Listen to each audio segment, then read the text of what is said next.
back to my channel, Flamingo Homeschool. I'm Angela, and today we're going to talk about breaks during your school day. So what I mean by breaks are your kids needing time to step away from what they're doing because of XYZ reason. It could be because they really have a lot of energy and they need to go jump on the trampoline for a while. It could be because they're super frustrated and they're getting really angry and they're not going to, they're going to have a, blow up or something and they just need to step away. It could be because they're really emotional and they didn't get enough sleep and they're just, having a really, sad day or bad day and they really just need that minute to be quiet or calm down, things like that. So number one thing I'm going to tell you in our homeschool is that my kids don't generally ask for breaks when they feel those certain ways, when they're having that excess energy or when they are upset or frustrated or sad or, whatever. They tend to have either they're out of their seat jumping around or they are having a complete crying meltdown or having an angry fit, throwing a fit, things like that, or just getting really frustrated. So those are the things that they tend to have happen when those types of emotions and things occur. And so what I did was I created some little kind of like cards, and they're just break cards, and we have 4 different types. And I'll try to put this in a Google document below if I can figure that out, okay? So our 4 types are, I need a quiet break. So sometimes they're just overwhelmed, especially I have a son with sensory issues, and so sometimes they just get overwhelmed by all these different sensory things and they just need a quiet moment. And I can totally relate to that as an adult, so this card will allow them to just give it to me and I say, okay, and I set a timer and they just go and do their thing. And so the next one I have is I need a brain break. Maybe they're just frustrated with what they're doing, what they're working on. Maybe it's not their favorite subject. Maybe they are just not getting the concept and they're really feeling upset about that. And their brain is tired. So maybe they need that brain break. And so that allows them to kind of give that to me so that they can go take a minute, because I will tell you that if they're frustrated and they don't get that brain break, it's really not doing any good for them to sit there for that 15 minutes instead of just go and take a break, because they're not going to absorb it. They're not going to learn it because they're frustrated or they're upset or whatever. Okay, so the third one I have is I need a break to calm down. And so that would be if they're upset, angry, frustrated, just wound up. They might need a break and they might need to sit there with like a fidget toy, or they might need to sit there with like,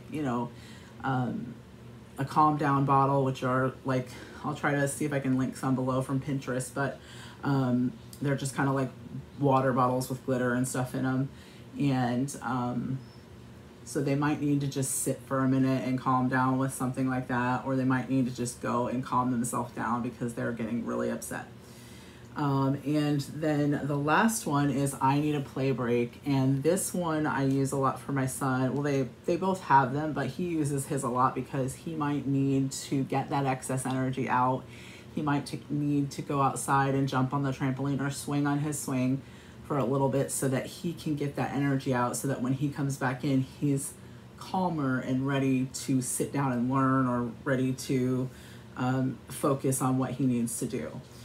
Okay, so the second thing is that I allow them to use those cards without any questions asked. They hand it to me and I set the timer and I'm like, okay, no matter what we're doing, because I know that it so far has really benefited us and their education too. And if you find like your kids are maybe abusing that a little too much, you could always limit the number they get per day or per week, something like that, instead of just giving them kind of free reign. We haven't had to do that yet. If we do, I will, but so far we haven't had to do that.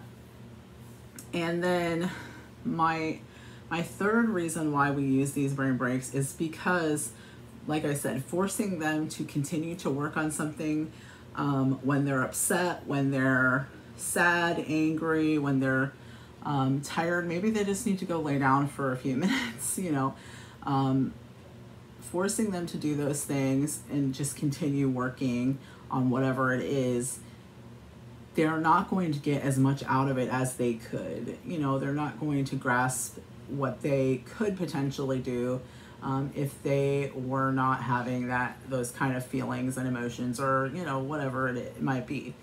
They're going to either half-heartedly do it, or it's going to lead to a fight between you and them, a fight between that subject and them, or that curriculum and them can arise as well if you force it.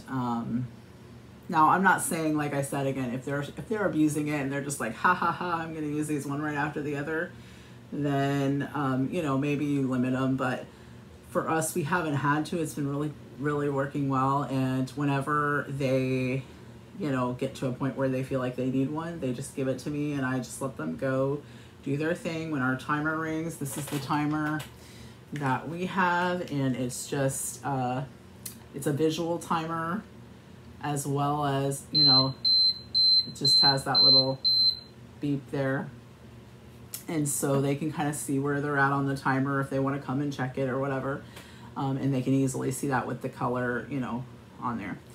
So that's what I use for that. It depends on how much time I really feel like they need. I might set it for 5 minutes, 10 minutes, 15 minutes. I usually don't set it for more than 15 minutes because I don't want it to eat away at our day, but I do want them to have a break. And what I will do sometimes is, if I'm working with one of my kids and they are the one who needs the break, then I will just move on with another child to something that they, you know, can do with me while that other child is having a break. So I kind of switch whoever is with me. That way it's not like dead time, I guess you could say. But that doesn't always work either. So it's just a thought, and it's just something that has really helped us because, you know, like I said, kids don't really ask for breaks. They will show you how they feel by melting down or being angry, frustrated, you know, upset, things like that. So this really helps to squash those fights and squash those things where it's like, you know, I don't understand, and I'm frustrated, and I'm gonna get upset about it. Or, you know, I maybe didn't get enough sleep last night, and so now today I'm tired and I need to go lay down for a minute. Or I'm overwhelmed with sounds and, you know, things that I'm thinking about, and I need to have a minute of quiet, which are all things that I as an adult can understand needing, and especially moms, I'm sure, can. So that's my tips for that. I hope that helps you in your homeschool. I just want you to know that you are fully equipped to teach your children. You know everything you need to know, and things that you don't know, you can learn along with your children. If I can do this and be successful, you can do this. And I just hope that God blesses you during this week, and I will see you guys in the next one. Thanks so much for watching. Bye, guys.